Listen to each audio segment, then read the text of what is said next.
Hello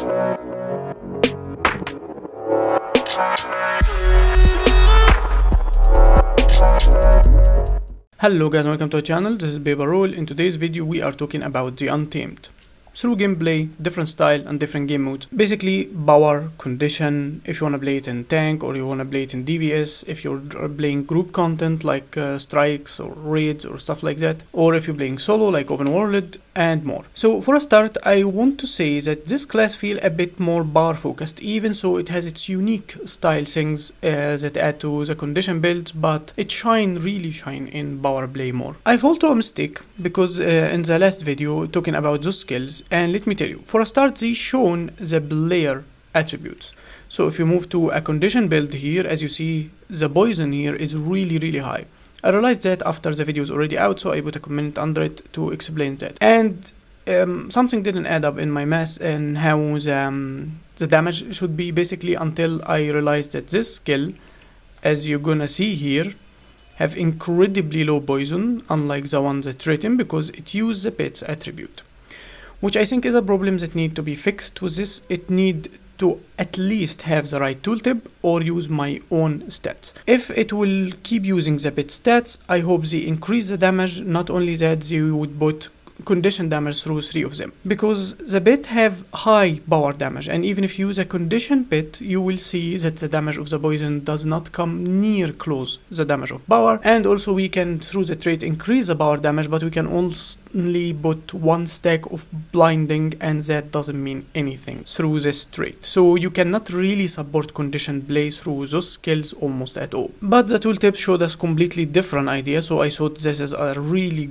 good thing. A 10-second cooldown on a skill that would cleave with a lot of poison would be really decent, but it's actually weak. So besides that, most of the things we already know about the Untamed. Alright, there is few bugs, there is few problems that would need adjusting, but the class actually feels and plays and offer a lot that older rangers could not offer. So allow me to explain a bit. For a start, there was problems in a lot of builds for rangers that you can go around, but not without losing anything for it. So this class, the Untamed, can offer a lot to actually fix it. For a start, let's talk about Axe. I never really enjoyed playing Axe because the auto attack for Axe feel like, if you play condition, it's a power attack that doesn't do any condition. So you feel like you're stuck in this setup until you can go to your short bow, for example, because you already used the big hits and now you do nothing. It can only bounce twice, so it doesn't cleave this much. Even if you play a power build, you feel like you always have to go with longbow, and longbow feel a bit slow because you have high damage and then a slow auto attack that barely keep doing anything until you wait for either skill 5 on longbow or skill 2 to come off cooldown. However, the Untamed fixed those problems with 2 things. All the you can go, for example, use quick draw. But for the Untamed, you don't need quick draw. In a power build, you can simply go something like Vicious Quarry, for example, or avoid the straight line completely. To go for another straight line, it would support longbow, for example. And you had to use survival, so you can have access to better condition cleanse and better boons. There will always something. If you lose that, you take that. If you lose that, you take that. But the Untamed have offered a bit more, because it can cleave a bit with extra skill, literally just more skills that you get. The Axe, for example, have condition and nice damage through the ambush skill, and every other weapon have the same thing, ambush skill, so it add to it. And you can lower the duration needed or the cooldown for any weapon using a trait like that, for example. Even if you want to be really tanky, you had to go with a lot of protection and boon duration, but now you can take something like the healing, you can take something like barrier, and you already have 10% lower damage to you. So the defend yourself is not just a burst, you're constantly protecting yourself better than used to be. And even the burst defense style is way higher than any ranger was able to possess through a skill like forced fortification, which is something we see across any build technically that you can play with the Untamed.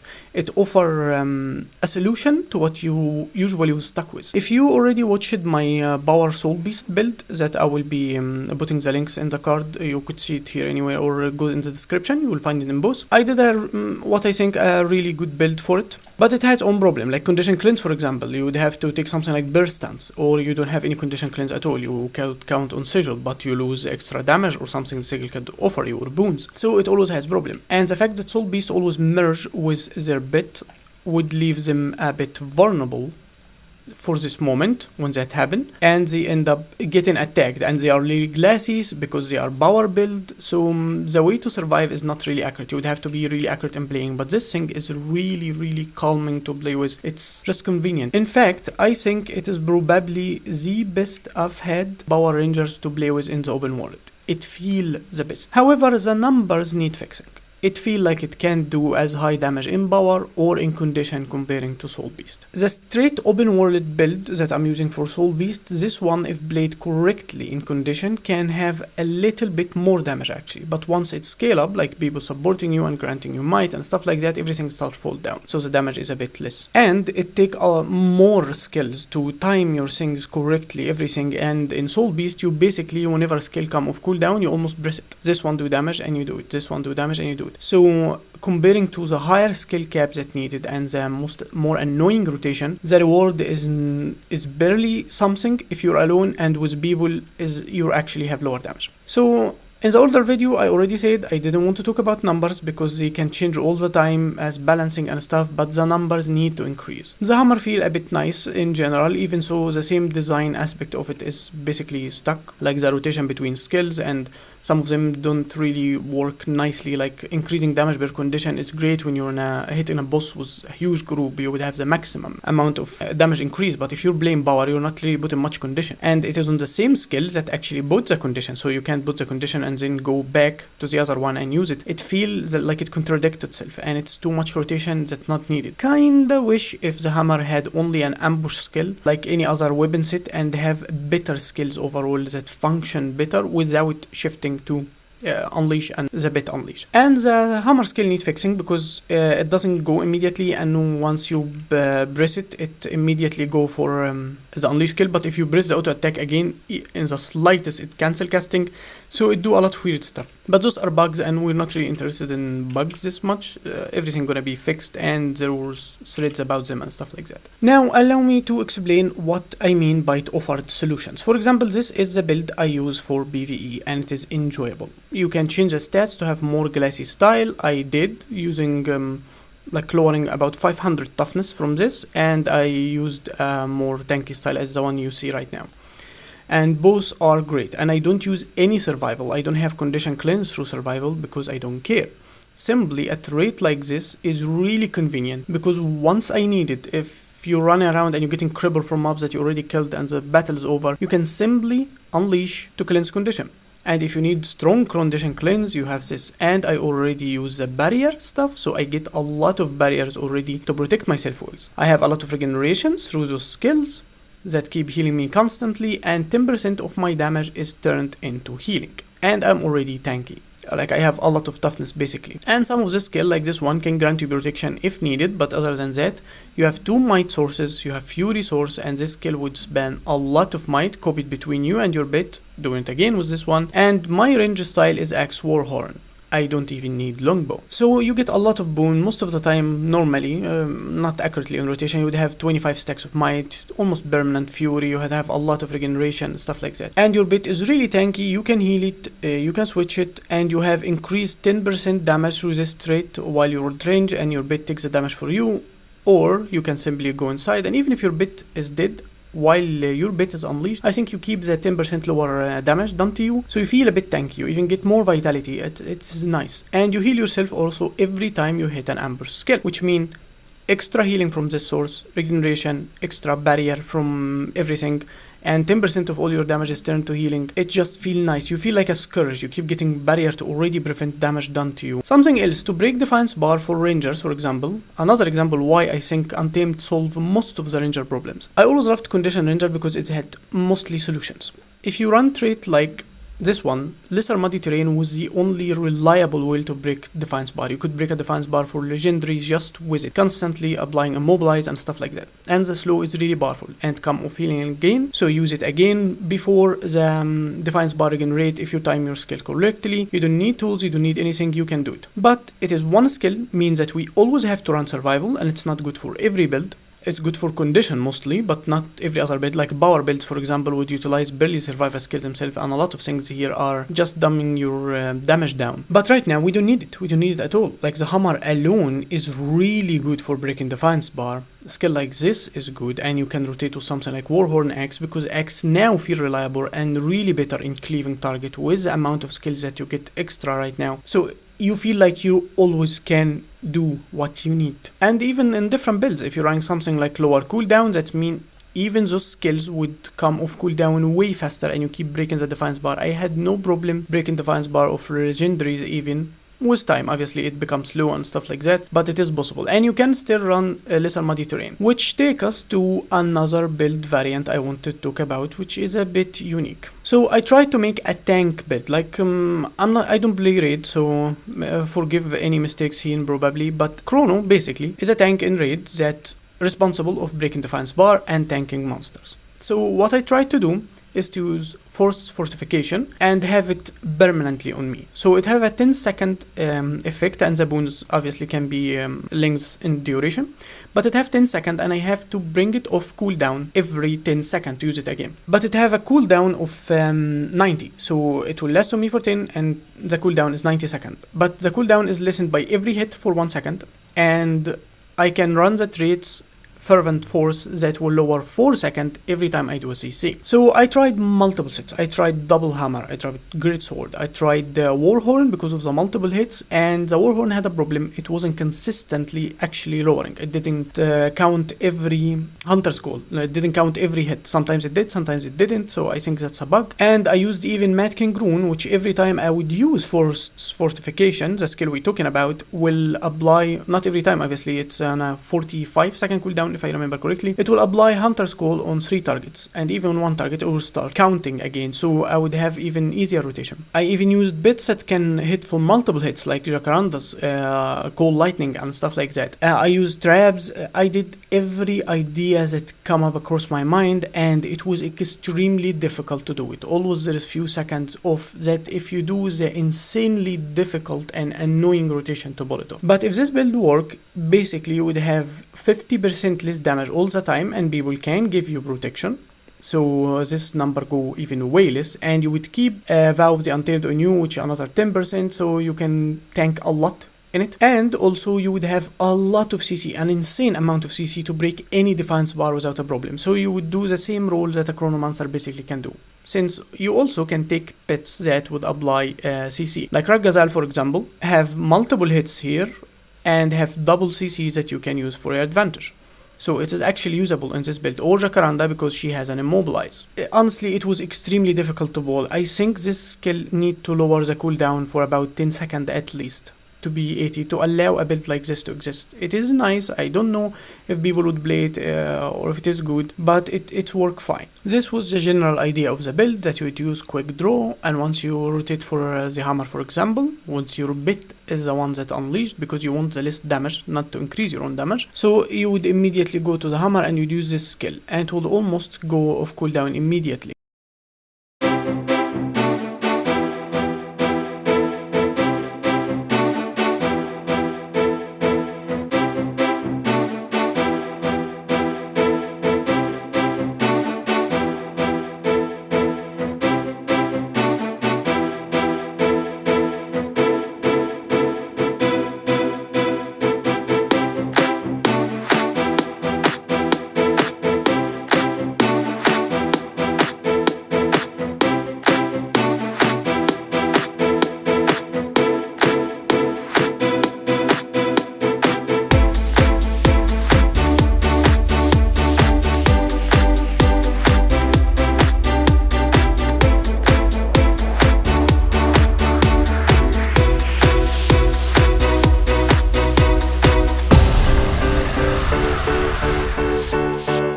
Need the duration to be a little bit less, because losing the duration or losing a single hit at this point, you have time when you don't actually have it.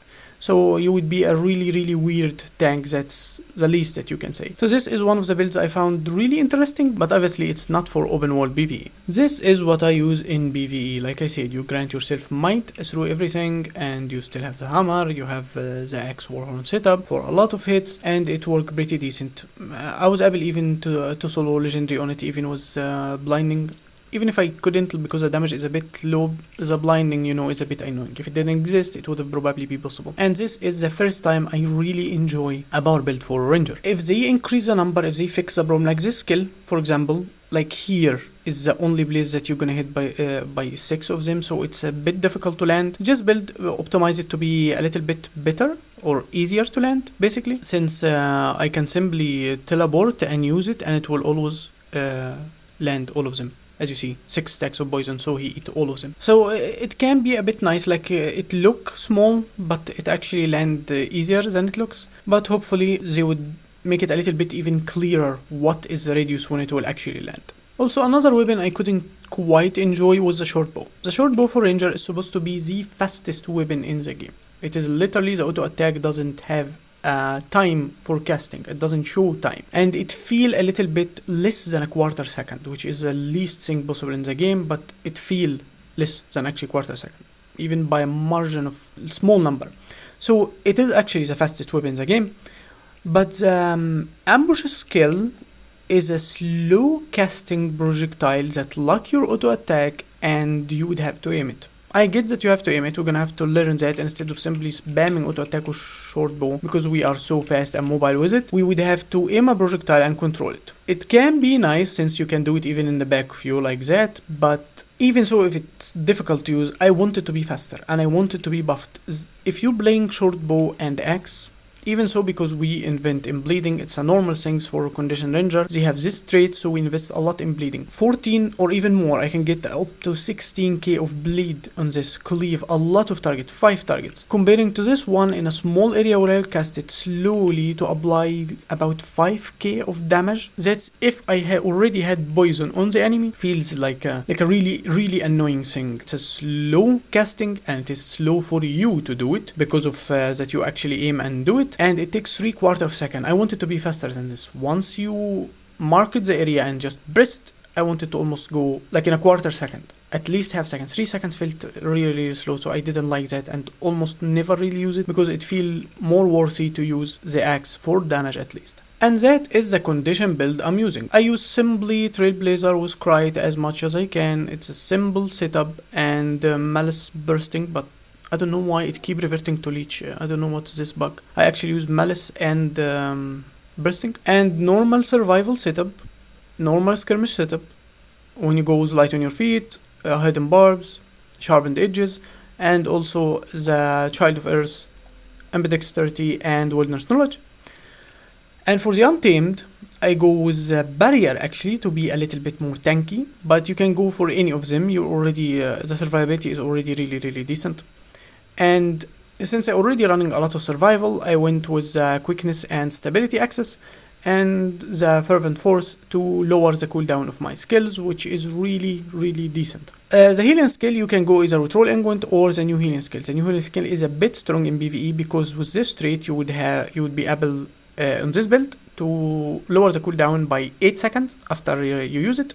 4 from this and 4 from this. Make sure you land both of them, so it become 22-second cooldown only, with access to stability and super speed, and give you a barrier. And it can help saving your bit if it's dying in fields or stuff like that in the open world. It will prevent the bit from dying as long as it's active, and it will heal it for 50% of its health, since it lost all of it technically. So it helps both you and your bit. There's a lot of utilization to the skill if you use it correctly. And I liked how tanky it can be with a skill like that. However, you can increase your damage using Entangle, but I really enjoyed using this one. It felt so refreshing, like I'm always safe and capable of doing anything. Extremely long stability. It just felt nice. I can tank for condition, I can gain resistance, I don't care about blinding spam from mobs or stuff like that. It just felt so powerful in a way. And you also lower the cooldown of it by 8 seconds, and every time you hit, you lower the cooldown more, and you run bits that can do a lot of hits, so it's about 50-second cooldown at max. Like if you use it like that, you simply spam your skills, and you put this one and this one, and you hit again, and you can do this one. As you see, it's just so fast to come off cooldown. Like you don't even feel it. It can be really easy, and even in a normal combat situation, the number will still be really low. It's really good access for boons and tankness. You feel never in danger. Even Soul Beast with insane survivability and really good damage, and can be quick on his feet and stick to short bow only. This thing feel even more tankier than this, feel more adaptive. It feel refreshing, like another option. It didn't really surpass Soul Beast completely, but it feel refreshing. That's at least what I'm going to say about it. The numbers, if they change, if they buff their damage, if those skills become a player thing or increase the damage of them or add condition, it will be at least, if the damage does increase, better in cleave, and it will feel better generally on the open world, because multiple hits that all the time you have them lower cooldown, so you can move from a fight to the other fight really fast. So I would leave you probably with some footage to show you some stuff on the PvE fights, and that will be it for the video.